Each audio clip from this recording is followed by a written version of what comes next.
안녕하세요. 모두의 주식입니다. 이번 영상은 Q&A 영상입니다.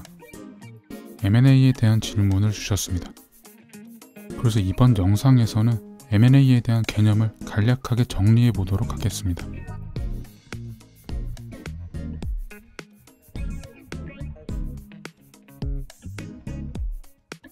우선 M&A란 무엇인지 용어부터 정확히 알아보도록 하겠습니다.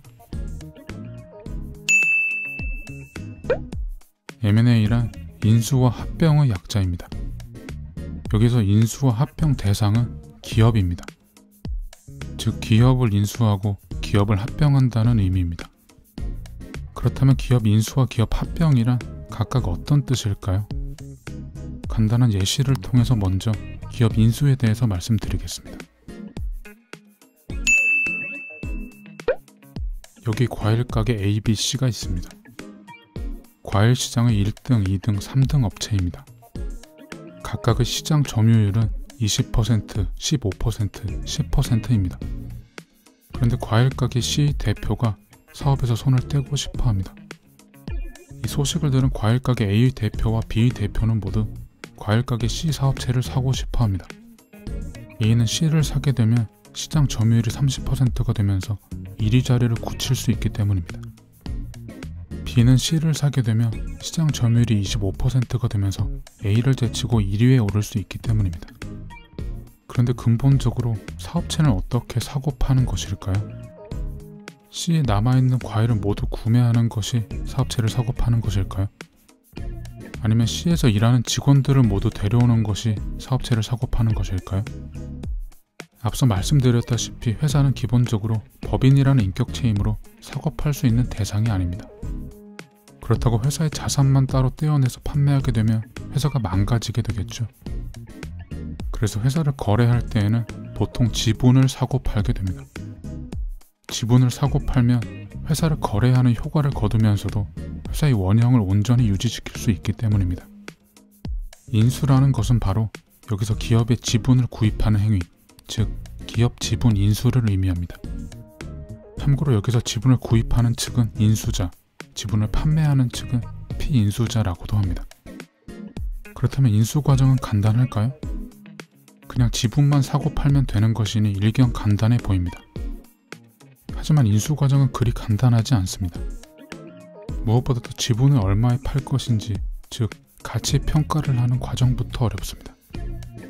과일 가게 C의 경우에는 우선 보유하고 있는 과일의 재고자산 평가를 해야 할 것입니다.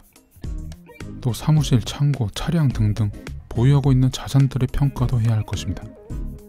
여기에 C가 보유하고 있는 거래처들의 가치도 평가해야겠죠. 또한 C를 인수하게 되면 업계 순위가 바뀌기 때문에 이것에 대한 프리미엄도 평가해야 할 것입니다. 그리고 최근에는 피인수회사 임직원들에게 지급하는 위로금도 반영하는 추세입니다. 전문가들은 이런 것들을 종합적으로 고려해서 지분의 가치를 평가하게 됩니다. 지분의 가치 평가만으로 끝나지 않습니다. 인수자와 피인수자는 이렇게 평가한 가치를 바탕으로 본격적으로 인수가격 협상을 하게 됩니다. 당연히 각자가 원하는 가격은 다를 것입니다. 각자는 조금이라도 더 유리한 가격으로 계약하기 위해서 협상을 하게 됩니다. 하지만 가격 협상이 끝난다고 해서 끝이 아닙니다. 인수자 입장에서는 인수 대금을 마련해야 합니다. 인수할 대금이 미리 마련되어 있었다면 상관없겠지만 만약 인수할 대금이 마련되어 있지 않았다면 인수 대금을 마련할 방법을 찾아야 합니다. 빚을 지는 등 다양한 방법을 통해서 마련해야겠죠. 인수자가 자금을 마련해서 최종적으로 인수 계약까지 마쳐야 비로소 인수는 종료됩니다. 인수를 하기까지는 이런 과정을 모두 거쳐야 하는 것입니다. 이 과일 가게 인수 경쟁에서는 최종적으로 B가 C를 인수했다고 하겠습니다. 그런데 B는 단순히 C를 인수한 것에서 만족하지 않았습니다. B가 C를 인수하기는 했지만 사업체로만 보자면 여전히 B와 C는 개별 회사입니다. 과일시장 점유율을 개별 사업체로만 놓고 보면 그래도 여전히 A가 20%의 점유율로 1위입니다. 과일가게 B 대표는 이것이 마음에 들지 않았습니다. 과일가게 B 대표는 B와 C를 하나로 합쳐서 명실상부 1위 과일가게로 재탄생시키고 싶어합니다. 여기서 등장하는 개념이 바로 합병입니다. 합병이란 말 그대로 인수기업이 목표기업을 완전히 결합시켜서 하나의 단일 기업으로 만드는 과정입니다. 과일가게 B와 C를 합쳐서 하나의 단일 기업으로 만드는 과정이 바로 합병이죠. 하지만 합병 과정은 그리 순탄하지만은 않습니다. 예를 들어 보겠습니다. 과일가게 B 대표는 C 인수에서 그치지 않고 결국 B와 C를 합병하기로 결정했습니다. 그런데 막상 합병을 하려고 보니 구조조정을 해야 할 부분이 눈에 보였습니다. 무엇보다 중복된 인력이 눈에 띄었습니다. 각 과일가게에는 총무 인력이 한 명씩 있었습니다. 그런데 합병을 하게 되더라도 총무 인력은 한 명만 있어도 충분하다고 판단했습니다. 하지만 근로자를 해고하는 것은 쉽지 않습니다. 합병 시 고용이 승계되기 때문입니다. 그렇다고 각 회사의 인력을 갑자기 하나의 팀으로 꾸리는 것도 쉬운 일은 아닙니다. 만약 과일가게 B의 인사 담당자는 30대 과장이었는데 과일가게 C의 인사 담당자는 50대 부장이었다면 어떻게 될까요? 기존의 직급대로 과일가게 C의 인사 담당자가 과일가게 B의 인사 담당자의 상관으로 부임해야 할까요?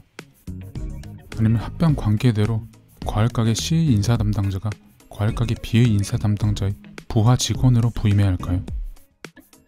어떤 방식으로 조직을 구조조정하더라도 이후 조직 분위기는 갈등 없이 곧바로 정리될까요? 각기 다른 두 조직을 하나로 합친다는 일은 쉬운 일이 아닙니다. 차라리 합병하지 않는 편이 나을 수도 있습니다.